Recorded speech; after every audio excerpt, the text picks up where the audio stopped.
Students, welcome back to my channel. कैसे हो आप सब? उम्मीद करती हूँ बेटा सभी अच्छे होंगे और अपना ख्याल भी रख रहे होंगे। तो बेटा आज हम क्या करने जा रहे हैं, अपनी वर्कशीट नंबर 16 गणित सब्जेक्ट की है बेटा। ये 7th क्लास के बच्चों के लिए 19 तारीख की है, ठीक है। जिसमें आज प्रायोगिक ज्यामिति आपका जो चैप्टर है उसमें त्रिभुज की रचना कैसे की जाती है वो हम जानेंगे। आइए विचार और चर्चा करें। किसी तल में एक बंद आकृति जिसकी 3 भुजाएं तथा 3 कोण होते हैं उसको क्या कहते हैं बेटा?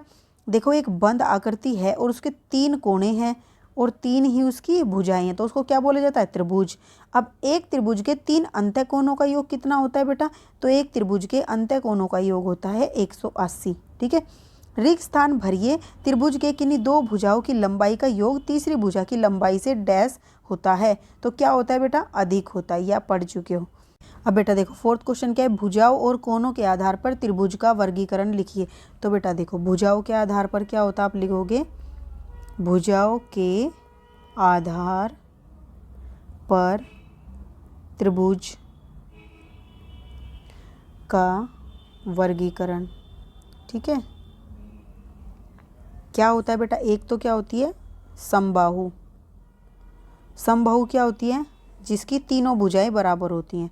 चाहे तो आप वो भी लिख सकते हो ब्रैकेट में, और क्या करोगे? तीनों भुजाएं बना दोगे। मान लो ये 5-5 सेंटीमीटर की हमने मान ली, ठीक है। अब बेटा दूसरा क्या है? समद्विबाहु। समद्विबाहु का मतलब क्या होता है? जिसकी 2 भुजाएं, ठीक है, यहाँ पर लिख दोगे जिसकी 2 भुजाएं बराबर होती हैं।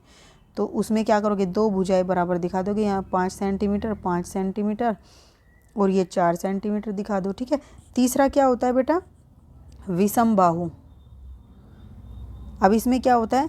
यहाँ लिख दोगे जिसकी भुजाएं बराबर नहीं होती, ठीक है। उसमें आप कुछ भी बना दोगे ऐसे, ये 5 है, ये 6 हैं और ये 7 है, इस तरीके से, ठीक है। ये सेंटीमीटर लगा लेना पीछे। ये तो था बेटा भुजाओं के आधार पर। अब कोणों के आधार पर क्या लिखोगे? तो यहाँ पर है कोणों के आधार पर। कोणों के आधार पर पहला कौन सा होता है बेटा? न्यून कोण, ठीक है।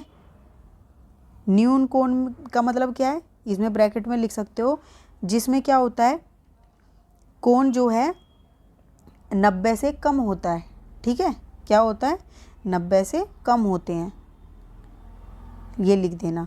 तो ये क्या कहलाता है? न्यून कोण कहलाता है। और मान लो आप इस तरीके से ये बना दिया आपने, तो ये क्या हो गया? 90 से कम हो गए, ठीक है। अब दूसरा बेटा क्या होता है? अधिक कोण। अधिक कोण में क्या लिखोगे? जिसमें एक कोण क्या होता है? 90 से ज़्यादा होता है, ठीक है। एक कोण 90 से ज़्यादा, ऐसे समझ लो। तो ये देखो, ये 90 से ज़्यादा हो गया, तो ये क्या हो गया? अधिक कोण हो गया, ओके। अब तीसरा बेटा, तीसरा होता है समकोण। समकोण त्रिभुज।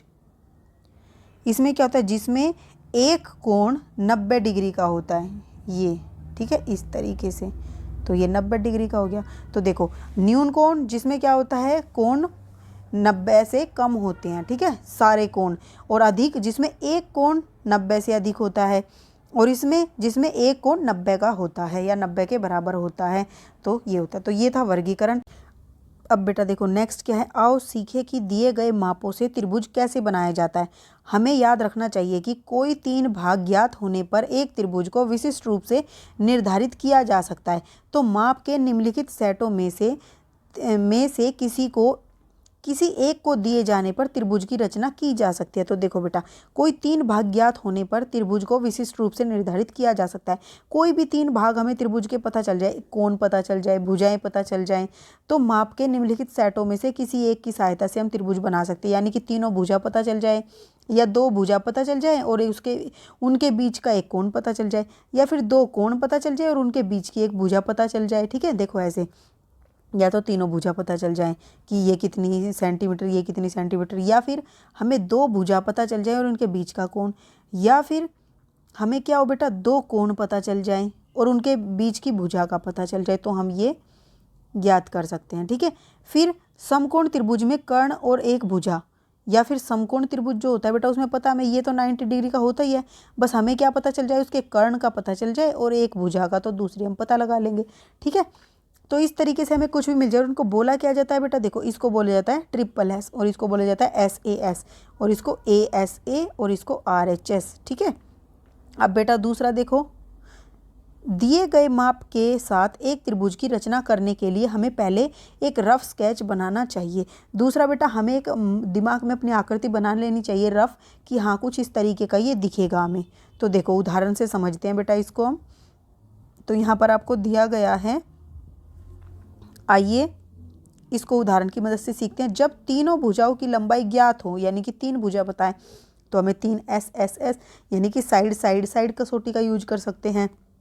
उदाहरण के लिए एक त्रिभुज ABC की रचना कीजिए, जबकि AB कितना, इतना है, BC इतना है, और C तीनों भुजाओं का पता है हमें मान, तो हम कर सकते हैं। देखो कैसे करेंगे। सबसे पहले चरण 1 में पहले हम दी गई माप की एक रफ आकृति खींचते हैं, ठीक है, ताकि उससे में आसानी हो। तो हमें आकृति खींच ली कि 5 सेंटीमीटर से बड़ा होगा 6 सेंटीमीटर, और 6 से बड़ा होगा 7 सेंटीमीटर, ठीक है। अब दूसरे चरण में हम लेंगे 6 सेंटीमीटर लंबाई की एक रेखाखंड लेते हैं। तो ये रेखाखंड हमने 6 सेंटीमीटर की ले ली। अब उस पर BC नाम दे दिया। फिर चरण 3 में बिंदु B से बिंदु A 5 सेंटीमीटर की दूरी पर है। बिंदु B से, देखो बिंदु B से क्या है, बिंदु A कितनी, 5 सेंटीमीटर की दूरी पर है, ठीक है। तो हम क्या करेंगे, अतः B को केंद्र मानकर, इसको केंद्र माना, प्रकार रखा यहाँ पर, और केंद्र मानकर 5 सेंटीमीटर की त्रिज्या लेकर एक चाप खींच दी। तो देखो यहाँ एक केंद्र मानकर एक 5 सेंटीमीटर की चाप खींच दी।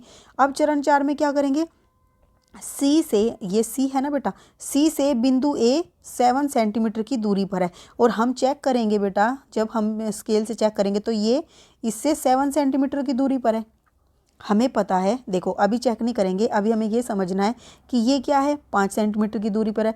अब हमें पता है ये 7 सेंटीमीटर दूर है C बिंदु, तो हम क्या करेंगे, C पर रखकर त्रिज्या प्रकार का एक वो रखकर कोण बेटा, और उससे क्या करेंगे, 7 सेंटीमीटर की त्रिज्या की एक चाप खींचेंगे इस पर, तो हमें कुछ इस तरीके की मिलेगी। अब ये एक बिंदु पर काट रहे हैं, ठीक है, तो इस बिंदु से हम क्या करेंगे, इन दोनों पॉइंट को जोड़ देंगे, यही लिखा गया है यहाँ पर, ठीक है। देखो यह इन दोनों चापों के प्रतिच्छेदी बिंदु हैं, अतः AB और AC को हम मिला देंगे, तो हमें यहाँ पे क्या मिलेगा, ABC त्रिभुज तैयार हमें मिलेगा, ठीक है, जो हम बनाना चाहते थे। अब बेटा दूसरा, अगर हमें क्या दे रखा हो, 2 भुजाएं दे रखी हो और उनके बीच का एक कोण ज्ञात हो, तो हम क्या करेंगे, उदाहरण के लिए त्रिभुज PQR की रचना है। जब दिया है कि PQ इतना है, QR इतना है, 2 भुजाएं हैं और एक एंगल दिया है उनके बीच का, तो देखो पहले दी गई आकृति का रफ चित्र बना लो कि 3 सेंटीमीटर इतनी होगी, 5 सेंटीमीटर इतनी होगी, फिर इन दोनों को जोड़ दो, इनके बीच का 60 का एंगल बनाना है हमें, ठीक है। तो सबसे पहले अब क्या लोगे, ये लोगे QR, तो क्या कहोगे, 5.5 सेंटीमीटर लंबाई की एक रेखाखंड QR खींची। फिर 3 में क्या करोगे, Q पर किरण QX खींचिए, ठीक है। तो देखो Q पर किरण QX हमने खींच दिया, ये किरण खींच दी बेटा QX, ठीक है। अब इसके ऊपर क्या करेंगे, बिंदु P कोण की इसी किरण पर कहीं स्थित होगा, तो ठीक है। तो बेटा ये क्या है, यहीं पर कहीं पर स्थित होगा ये बिंदु इस लाइन पर, तो हमने यहाँ मान लिया ये, ठीक है। अब Q को केंद्र मानकर 3 सेंटीमीटर वाली एक चाप खींची है, ठीक है। तो देखो हमने क्या किया इस वाली आकृति में कि इसको केंद्र मानकर 3 सेंटीमीटर का हमने क्या किया, क्योंकि ये 3 सेंटीमीटर तक Q से P बिंदु, तो 3 सेंटीमीटर की एक चाप खींच दी इसी लाइन पर, तो ये हमारा P बिंदु हो जाएगा, ठीक है। अब QX को बिंदु P पर काटता है, ये इसको P पर काटता है, तो हमने ये 3 सेंटीमीटर खींच ली थी। अब नेक्स्ट क्या है, PR को जोड़िए, ये P था बेटा, देखो ये क्या है, हमारा P है, ये R है, तो इन दोनों को जोड़ देंगे हम नेक्स्ट वाले में, स्टेप बाय स्टेप करना है। इस प्रकार त्रिभुज PQR हमें प्राप्त हो जाता है, ठीक है।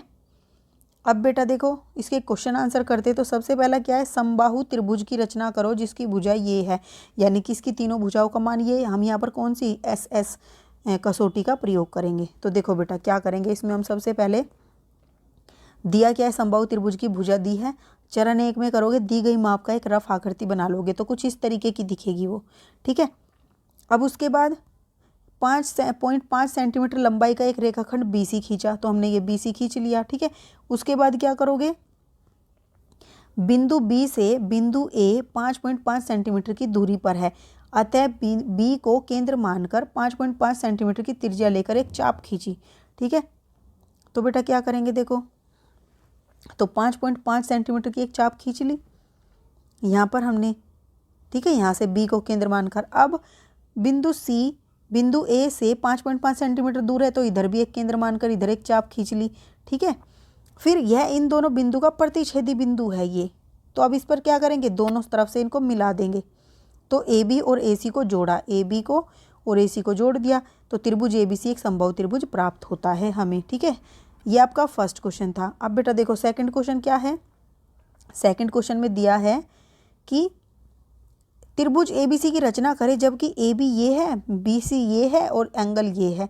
तो ए बी सी को काटकर पी क्यू आर रखिए अब यहाँ पर, ठीक है।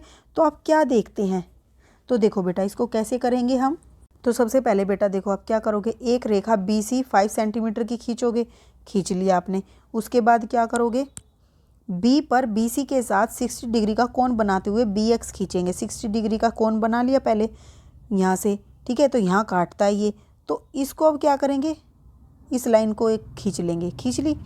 उसके बाद क्यू को केंद्र मानकर, क्यू कहाँ पर है बेटा हमारा, 3 सेंटीमीटर की त्रिज्या, ठीक है।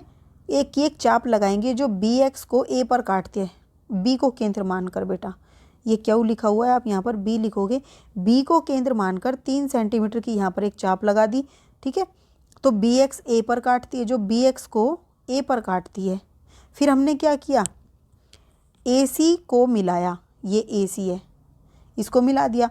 अब ए बी सी ही अभिष्ट त्रिभुज होगी, तो बेटा ये क्या है, ए बी सी हमारी एक अभिष्ट त्रिभुज हो जाएगी, ठीक है।